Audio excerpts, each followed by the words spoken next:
Hello friends, welcome again to our channel.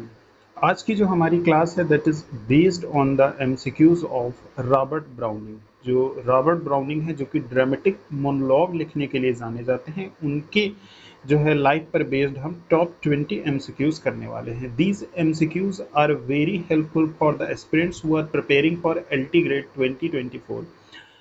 ऐसा सुनने में आ रहा है कि in next few days you can see the vacancy of LT grade. So what we are starting a new series with this video. इसमें क्या है, रॉबर्ट ब्राउनिंग के 20 एमसीक्यूज दिए हुए हैं। इसके अलावा भी मैं ऑलरेडी बहुत सारे वीडियोस जो है अपलोड कर चुका हूं चैनल पर, आप उनको भी चेकआउट कर सकते हैं। You will definitely get the benefit from those videos. तो चलिए आइए स्टार्ट करते हैं, देखते हैं हमारे क्वेश्चंस क्या हैं। तो देखिए, सबसे पहले जो हमारा फर्स्ट क्वेश्चन लिखा हुआ है, क्या लिखा हुआ है, Robert Browning belong to the group of, मतलब आपको यहाँ पर ये बताना है कि जो रॉबर्ट ब्राउनिंग है वो किस एज के पोएट्स के ग्रुप से बिलोंग करते थे। ऑप्शंस हैं early romantic poets, later romantic poets, Georgian poets, Victorian poets. तो यहाँ पर जो करेक्ट ऑप्शन है that one is option number D, Victorian poets.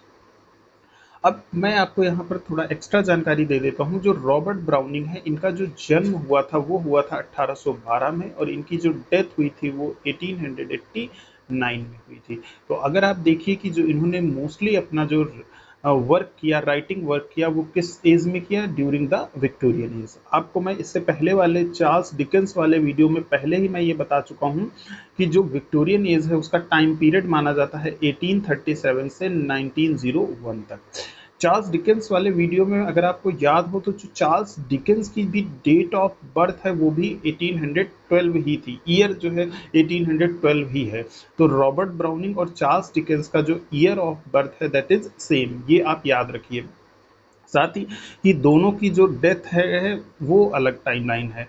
यहाँ पर जो है 1889 में जो है रॉबर्ट ब्राउनिंग की डेथ होती है। तो आपको ध्यान रखना है कि Robert Browning is the poet which belongs to Victorian age.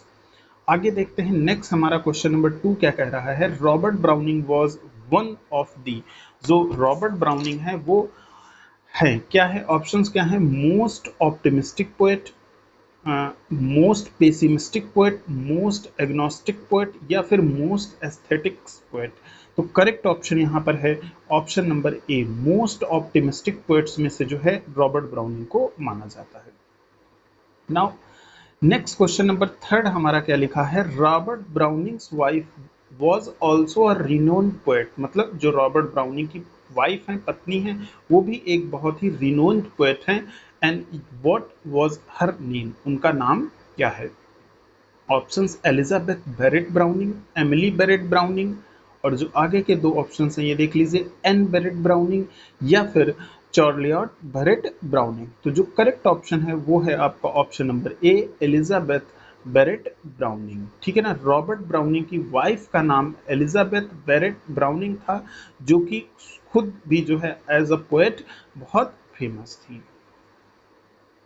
आगे बढ़ते हैं, देखते हैं यहाँ पे क्वेश्चन नंबर 4 थोड़ा सा जो है ब्लर आ रहा है, बट फिर भी समझ में आ जाएगा। The most important poetical work of Mrs Browning was, मतलब यहाँ पर आपको क्या करना है, देखिए ध्यान से, मिसेस ब्राउनिंग लिखा है, यानी कि आपको रॉबर्ट ब्राउनिंग की वाइफ के सबसे इंपॉर्टेंट वर्क के बारे में आपको बताना है। ऑप्शंस यहाँ पर देखिए, sonnets, holy sonnets, ecclesiastical sonnets, sonnets from the Portuguese. तो जो इनका सबसे इंपॉर्टेंट वर्क है वो है option number D, sonnets from the Portuguese.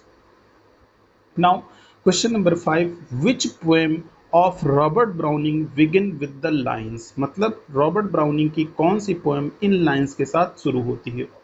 क्या है lines, grow old along with me, the best is yet to be, the last of the life for which the first was made. Option है the lost leader, home thought from abroad, the last ride together, rabbi Ben Ezra. The correct one is option number D, these lines are opening lines of Rabi Ben Izra. Now, question number 6. I was ever a fighter, so one fight more, the best and the last. In which poem of Browning do these lines occur? Options: The Last Leader, Prospice, My Last Duchess, Rabi Ben Izra. तो यहाँ पर भी correct option है आपका option number B, Prospice. Now God God is in his heaven, all is right with the world. In which poem do these lines occur? Evelyn Hope, life is love, Pippa Passes, the patriot. The correct option is option number C. Pippa Passes की ये बहुत ही famous line है कि God is in heaven and all is right with the earth. Next देखिए, Browning wrote a poem entitled the last leader, whom does he called the last leader? Wordsworth, Milton, Byron या फिर Tennyson? तो correct option है यहाँ पे William Wordsworth. Actually में क्या हुआ था कि ये लोग, जब विलियम वर्ड्सवर्थ ने 1843 में क्या किया था, पोएट लॉरियटशिप को एक्सेप्ट कर लिया था, तब उन्होंने जो है ये द लास्ट लीडर पोएम लिखी थी। मतलब जो रॉबर्ट ब्राउनिंग थे वो जो है विलियम वर्ड्सवर्थ को पोएट लॉरियटशिप लेने से वो खुश नहीं थे। वो मतलब वो जो है तभी उन्होंने जो है इससे निराश होकर के ये पोएम लिखी थी, the lost leaders. Now question number 9, Browning wrote a poem in the memory of his wife who had died some time back, what was the title of that poem? मतलब जब ब्राउनिंग की जो है wife की death हो जाती है तो उसके थोड़े समय बाद जो है वो एक पोएम लिखते हैं, and you have to name the title of that poem. Options हैं Prospice, home thoughts from abroad, the last leader, Pippa passes. तो करेक्ट ऑप्शन है यहाँ पे Prospice. Prospice is a poem which was written after the death of his wife.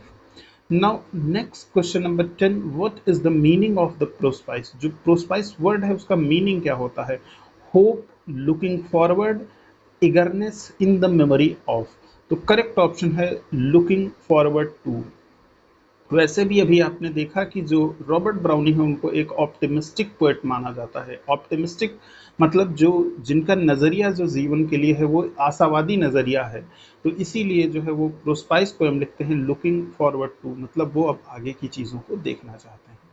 11th question देखिए यहाँ पर क्या लिखा है, which of the following monologues is written by Browning? मतलब इनमें से कौन सा मोनोलॉग है जिसको ब्राउनिंग ने लिखा है? ऑप्शन है एंड्रियो del सोर्टो, mod, Locksley, house, Ulysses. तो करेक्ट ऑप्शन है यहाँ पर 11 में एंड्रिया डेल सोर्टो। ठीक है ना, this is the dramatic monologue which has been written by Robert Browning. Now question number 12 देखिए, through word I sail traverse, not a few, much is to learn, much to forget, ere the time to come for taking you. From which monologue are these lines quoted? मतलब जो ये ऊपर की lines हैं ये किस monologue से ली गई हैं? ऑप्शन हैं my last duchess, Evelyn Hope, Porphyria's lover, Prospice. और जो करेक्ट ऑप्शन है 12 में, that is option number B, Evelyn Hope. Now question number 13 देखिए क्या लिखा है, O thou soul of my soul I shall clasp thee again, and with the God be the rest, whom does Browning address the soul of my soul in these lines? His beloved whom he couldn't marry, his wife Elizabeth Barrett Browning who has died, his sister who has died, an imaginary heroine of the poem। तो जो correct option है वो है option number B, his wife Elizabeth Barrett Browning who has died.